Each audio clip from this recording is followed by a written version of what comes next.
మన త్రిశూల వ్యూహం అన్నారు కదా పవన్ కళ్యాణ్ గారు, అంటే మీకు అర్థమైందా? త్రిశూల వ్యూహం మంచిదే కదన్నా. షణ్ముఖ వ్యూహం అయిపోయింది, త్రిశూల వ్యూహం.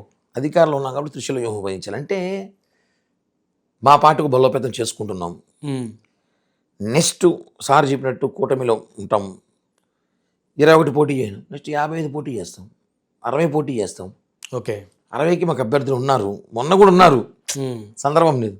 60 పోటీ చేయాలంటే గ్రౌండ్ లెవెల్లో మేము చేయాలి, కార్యకర్తలని ఉత్సాహపరచాలి, కార్యకర్తలకు హామీ ఇవ్వాలి.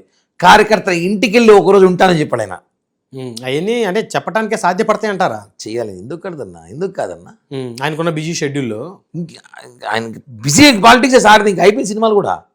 ఇంకా కళ్యాణ్ గారు పూర్తిగా రాజకీయాలే, ప్రజలకు చేయాలి, చాలా చేయాలి ఆయన. ప్రజలకి ఆయన ఇక ఆశాకిరణం ఈ రాష్ట్రానికి. అవును, పవన్ కళ్యాణ్ గారు ఆశాదీపం, ఆశాకిరణం ఈ రాష్ట్రానికన్నా.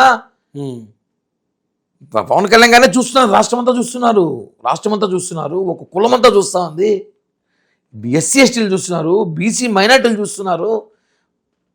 మేమంతా కలిసి చూస్తేనే కదన్నా పవన్ కళ్యాణ్ గారు ఈరోజు అందరు చూస్తే ఈ స్థాయిలో గెలిచాం.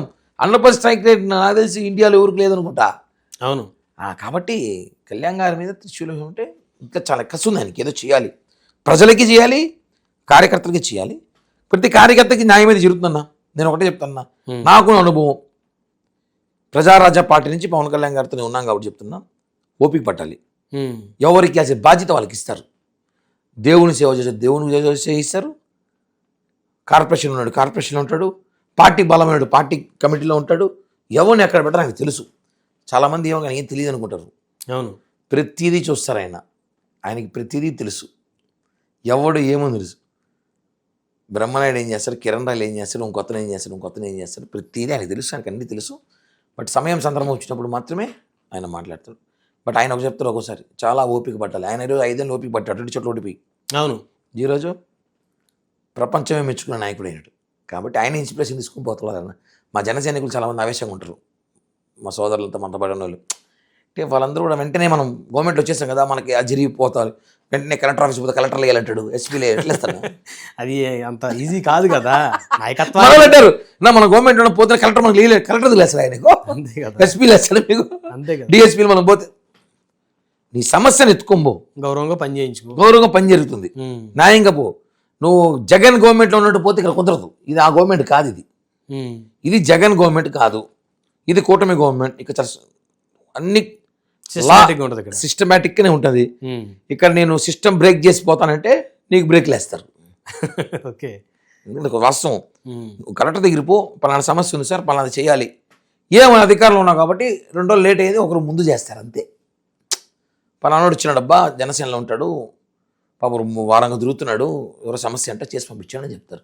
అంతేగాని జీవోలు చించేసేయండి, ఆ జీవోలు వ్యతిరేకంగా ఏంటి అని మేము చెప్పం, మేము చెయ్యం. అది ఇక్కడ జరగదు. చాలా మంది ఆ విషయం తెలుసుకోవాలి. నాకు కూడా ప్రభుత్వంలో ఉన్నారు కదా, నాకు కూడా చాలా మంది ఫోన్ చేస్తారన్న. తిరుపతిలో ఉంటాం కదా, రోజు దర్శనాలు కావాలంటారు. రోజు చేస్తుంటారు అన్న, కిరణ్ అన్న మీరు తిరుపతిలో ఉంటారు కదన్నా, పార్టీ కన్నా నేను మా బంధువులు వస్తారు, 6 మంది దర్శనాలు కావాలంటారు. మాకు సిస్టమ్ ఉంటుంది, రోజుకి ఇన్ని టికెట్లు అని ఇస్తారు, వాళ్ళకి ఇన్ని కోటా ఉంటుంది, దాన్ని బ్రేక్ చేయలేము మేము పోయి.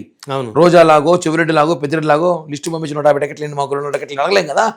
సిస్టమ్. కిరణ్ రాయల్ ఫ్యామిలీతో పోతున్నాడా, ఇవ్వండి. ఇంకోటి ఫ్యామిలీతో వస్తున్నాడు, ఇవ్వండి. అంతేగాని మా బంధువులు వాళ్ళ బంధువులు ఎవడో ఆ పక్క ఏడో నేపాల్ నుంచి వస్తున్నాడు, గుజరాత్ నుంచి వస్తాడు, కుదరదామని. ఇక్కడ సిస్టమేటిక్గా పోవాలి. అన్న మన అధికారంలో ఉన్నాం కదన్నా, ఏదన్నా మన అధికారంలో ఉన్న టికెట్ లేకపోతే రూమ్ లేకపోతే ఎట్లా అంటే సిస్టమ్ అది. అధికారంలో ఉంటే సిస్టమ్ అది, సిస్టమ్ బ్రేక్ చేయలేము. ఈ గవర్నమెంట్ జరగదు, వైసీపీలో జరుగుతుంది అవన్నీ. వీడు జరగదు. ఎందుకు జరగదు అంటే అలా చేశాం కాబట్టి ఇలా అయిపోయాడు జగన్.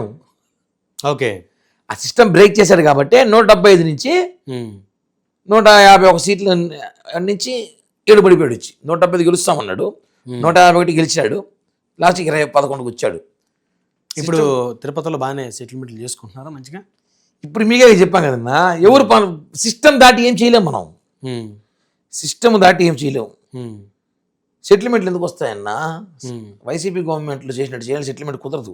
మీకు అన్ని పార్టీలతోటి మంచి ర్యాపో ఉందన్న. నేను తిరుపతిలో పుట్టా, తిరుపతిలో పెరిగా, రాజకీయ శత్రువులు ఎవరు ఉండరు, నాకు వ్యక్తిగత శత్రువులు ఉండరు. ఒకటే, పవన్ కళ్యాణ్ గారిని విమర్శిస్తే ఖచ్చితంగా మాట్లాడతా. అది భూమన కరుణాకర్ రెడ్డి కానీ వాళ్ళ కొడుకు అభినయ్ కానీ పెద్దిరెడ్డి కానీ ఎవరైనా సరే, కరుణాకర్ రెడ్డి మొన్న మాట్లాడినాడు, గట్టిగా వేసుకున్నాను. ఉమ్. పవన్ కళ్యాణ్ కానీ మాట్లాడితే ఒప్పుకోను. ఎందుకంటే అన్న ఇప్పుడు మీరు ఈ ఛానల్లో ఉన్నప్పుడు రేపు ఇంకో ఛానల్లో పోయినామంటే విమర్శించి వస్తుంది. అవును, అది ఉంటే సర్వసాధారణ. సో అంతే, ఎవరున్నది ఆయన కలిసినప్పుడు నమస్కారం బాగున్నారా, వ్యక్తిగతంగా ఓకే, నువ్వు రాజకీయంగా మమ్మల్ని మాట్లాడితే ఒప్పుకోను. ఉమ్. ఎవడైనా సరే అది గట్టిగా మాట్లాడతా. కాబట్టి తిరుపతిలో మీరు అనుకున్నంత ఒకటే గుర్తుపడడం, మేమంతా వెంకటేశ్వర స్వామి బిడ్డలం, ఆయన మనవాళ్ళు లాంటి మాకు అవకాశం ఉన్నది ప్రజలకి భక్తులకి ఏమైనా అయితే సహాయం చేస్తాం, నిలబడతాం.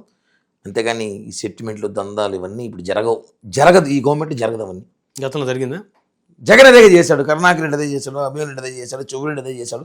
ఉమ్. చోట గల్లీ కార్పొరేటర్ కూడా ఇల్లు కట్టాలంటే 5 లక్షలు డబ్బులు ఇస్తేనే ఇంటికి పర్మిషన్ ఇస్తాడు తిరుపతిలో. అనేక పోరాటాలు, ఒక 3 అంతస్తుల బిల్డింగ్ కట్టాలంటే 3 లక్షలు ఇవ్వాల్సిందే వాడికి. దేనికి ఇవ్వాలి? తిరుపతిలో అంతే, కార్పొరేషన్ 3 లక్షలు వాడు కార్పొరేటర్కి ఇస్తేనే వాడు 3 లక్షలు ఇస్తే 2 లక్షలు ఎమ్మెల్యే ఇంటికి పోతుంది, 1 లక్ష రూపాయలు వాడు ఇచ్చుకుంటాడు.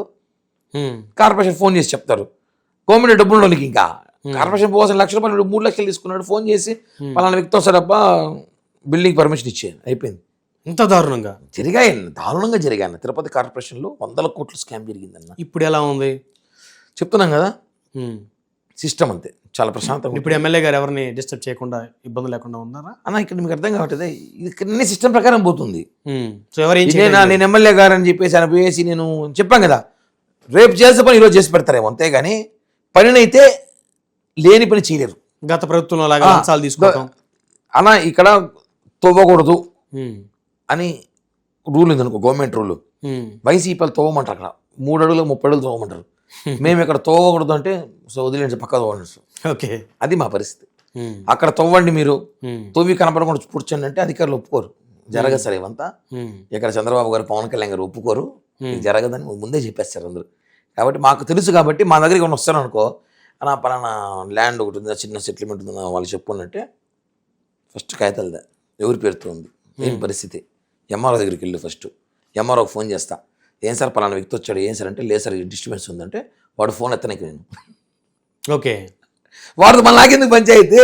అవును, మళ్ళీ మీరు ఏదో సెటిల్మెంట్ ఇన్వాల్వ్ అయ్యేటువంటి బ్యాడ్ ఎంఆర్ఓ ఫోన్ చేశారు, ఏం సార్ ఏదో వచ్చినాడు సార్ మన జనసేన పని చేసాడు, ఓట్లు అయినాడు, పని చేయడు కార్యకర్త, ఏదో సైట్ ఇష్యూ అంటే వాళ్ళ బంధువులు అంటే చూడండి సార్ అంట.